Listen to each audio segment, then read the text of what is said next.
माँ चली अमेरिका। निधि का नेचर बचपन से ही शर्मिला था। वो ना ज्यादा लोगों से बात करना पसंद करती और ना ही ज्यादा मिलना जुलना। निधि, ये पैसे ले जरा और बाजार से चीनी तो ले आ।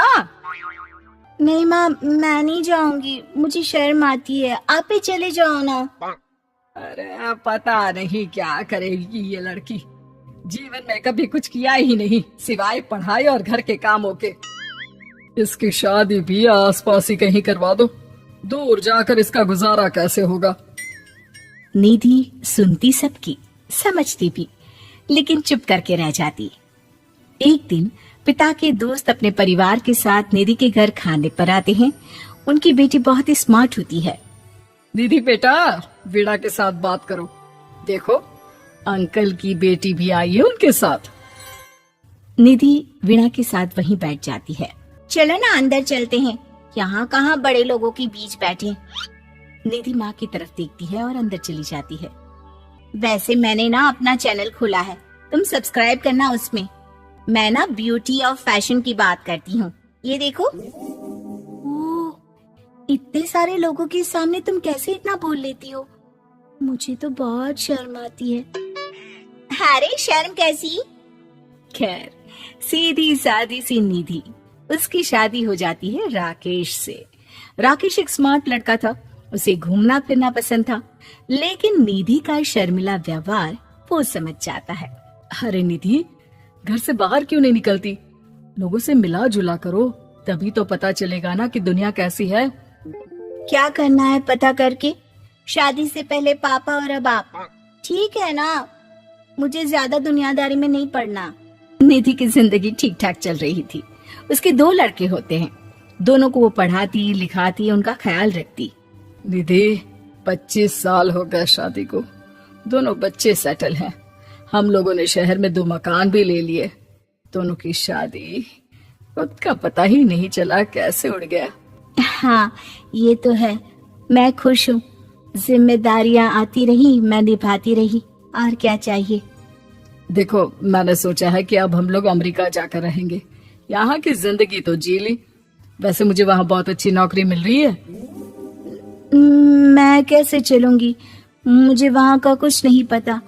अब तो जानते हैं ना कि मैं घर से बाहर ही कम निकलती हूँ। अरे तो क्या हुआ, वहाँ भी घर में ही रहना है ना, मैं हूँ ना, नौकरी करूँगा। निधि मान जाती है और पति के साथ अमेरिका चली जाती है। माँ, तुम्हारी बहू को बच्चा होने वाला है, तो क्या तुम 2 महीने के लिए यहाँ आ सकती हो? मुझे तुम्हारी बहुत जरूरत है, मैं टिकट भेज देता हूँ।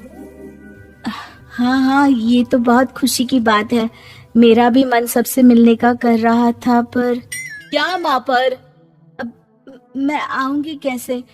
पापा से बात करती हूँ। देखो माँ, प्लीज बहाना मत बनाना, तुम जानती हो ना इस वक्त में मैं किसी पर भरोसा नहीं कर सकता हूँ। निधि पति को सारी बात बताती है। क्या आप भी चलेंगे? निधि, आने जाने में बड़ा खर्च हो जाएगा, ऊपर से मुझे यहाँ छुट्टी नहीं मिलेगी। बहू पर वक्त ऐसा है कि तुमको तो जाना ही पड़ेगा।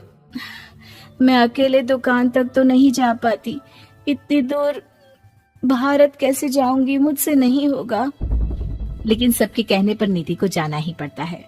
एयरपोर्ट में घबराई निधि एक मुसाफिर से कहती है, मैं ना भारत जा रही हूँ, दिल्ली जाने वाली फ्लाइट। सब मिलकर निधि की मदद करते हैं और फाइनली निधि भारत पहुंच जाती है, जहां बेटा उन्हें घर ले आता है।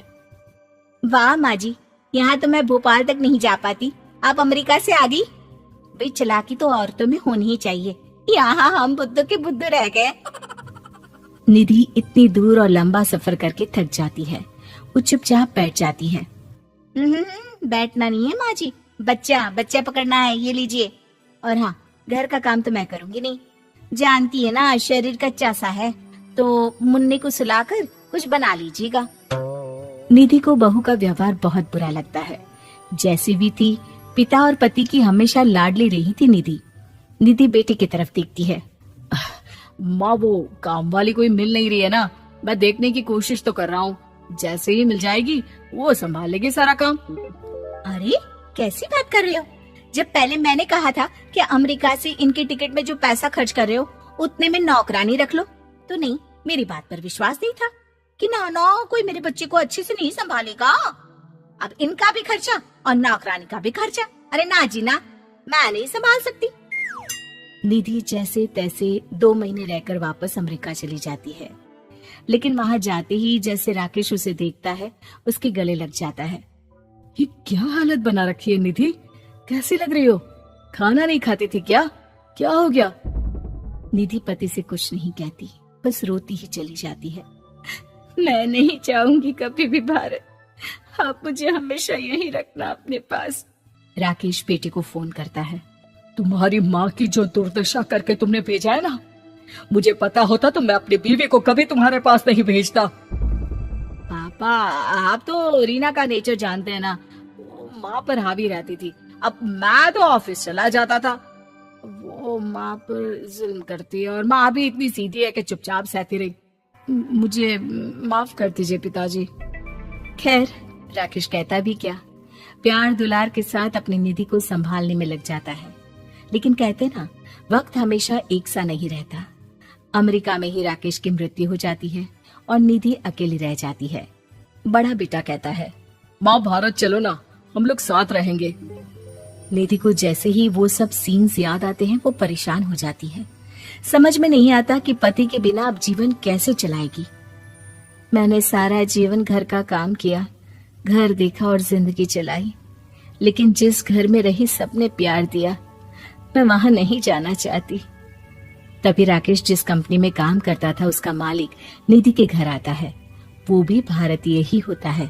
दीदी, राकेश ने आपके बारे में बताया था। जब से आप भारत से लौटी थी उसे आपकी बहुत चिंता रहती थी, इसलिए उसने मुझसे कहा था कि कभी अगर वो ना रहे तो मैं आपको ये पैसे दे दूं। और हाँ, हम लोगों की कंपनी में आपके लिए नौकरी भी है। निधि पति के पैसे देखकर मन में तसल्ली करती है और नौकरी के लिए हाँ कर देती है। अरे पागल है क्या माँ, कैसे नौकरी करोगी? ये अमेरिका है, दिल्ली नहीं। वहाँ तो तुम घर से निकल भी नहीं पाती थी, यहाँ कैसे? मेरे पति, मेरे पिता मुझे खुश देखना चाहते थे। वो लोग जब तक थे मुझे किसी चीज के लिए ना फोर्स किया, ना कभी कमी होने दी। पर अब मुझे जीवन जीने के लिए घर से निकलना ही होगा। बेटा, तुम तो अगली फ्लाइट से